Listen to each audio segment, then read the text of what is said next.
Si vous êtes algérien, libanais, égyptien, ce que je vais vous dire dans cette vidéo peut vous sauver d'un refus de visa résident ou des semaines et des semaines de retard sur votre process de visa. Bonjour, c'est Ganoui Park de Créer Société Dubaï. Aujourd'hui, je vais vous parler d'un changement qui est intervenu en juillet, donc à partir du 20 juillet 2026, aux Émirats Arabes Unis et qui concerne quand même une bonne partie des nationalités. Ce changement, il est opéré au moment du processus d'obtention du visa résident.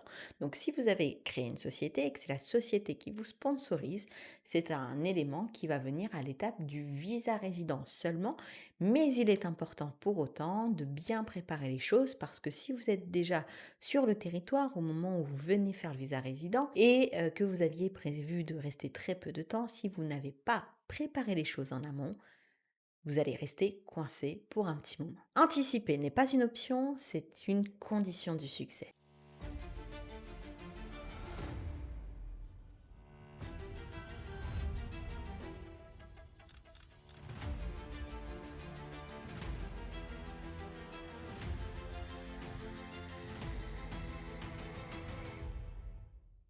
Alors, quelle est cette nouveauté? Eh bien, c'est ce qu'on appelle le Good Conduct Certificate ou le certificat de bonne conduite. Alors, ce n'est pas un document nouveau en soi, cela existe depuis longtemps.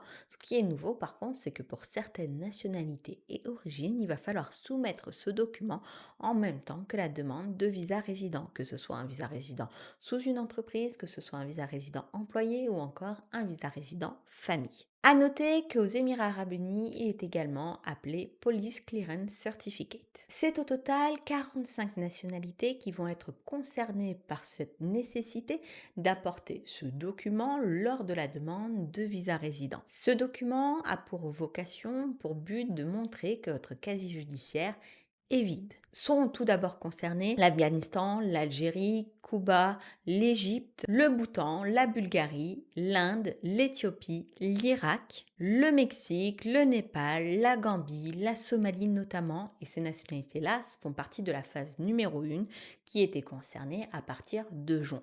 Maintenant, deuxième phase qui était concernée à partir de juillet. À partir du 20 juillet, les nationalités suivantes sont concernées. Le Ghana, le Liban, le Maroc, le Mozambique, le Sénégal, le Pakistan, la Syrie, le Tonga et la Zambie. En phase numéro 3, donc à partir de novembre 2026, seront concernés la Colombie, la Tunisie, le Bangladesh, le Zimbabwe, le Nigeria, la Chine, les Seychelles, les Philippines ou encore l'Iran. Il y a au total 45 nationalités qui sont concernées. On les mettra directement en description de la vidéo pour que vous puissiez aller regarder directement si votre nationalité est concernée, parce que ça serait un peu long de citer les 45 nationalités concernées, mais sachez que pour toutes ces nationalités, en cas de demande de visa résident, vous devez préparer à l'avance, vous devez donner ce qu'on appelle le Good Conduct Certificate. À noter que cela concerne également les personnes qui renouvellent leur visa résident. Donc ce n'est pas seulement pour les nouvelles demandes de visa résident, cela concerne également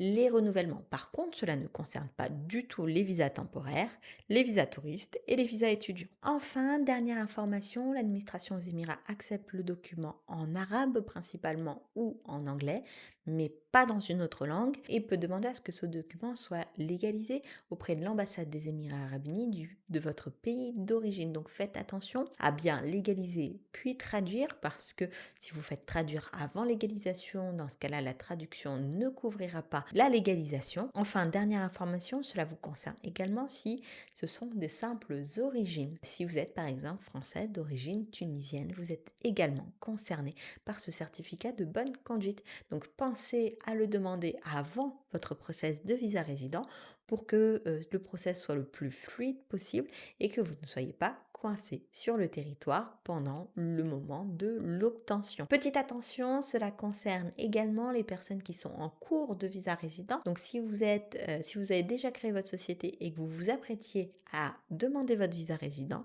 faites attention, cela vous concerne également, bien que votre société ait été créée préalablement à cette nouvelle obligation. J'espère que cette vidéo vous aura aidé à mieux comprendre cette nouvelle obligation. Si vous avez des questions, des suggestions pour de prochaines vidéos, n'hésitez pas à les mettre en commentaire pour que ça puisse servir au plus grand nombre. Sur ce, je vous souhaite le meilleur et je vous dis à très vite dans une prochaine vidéo.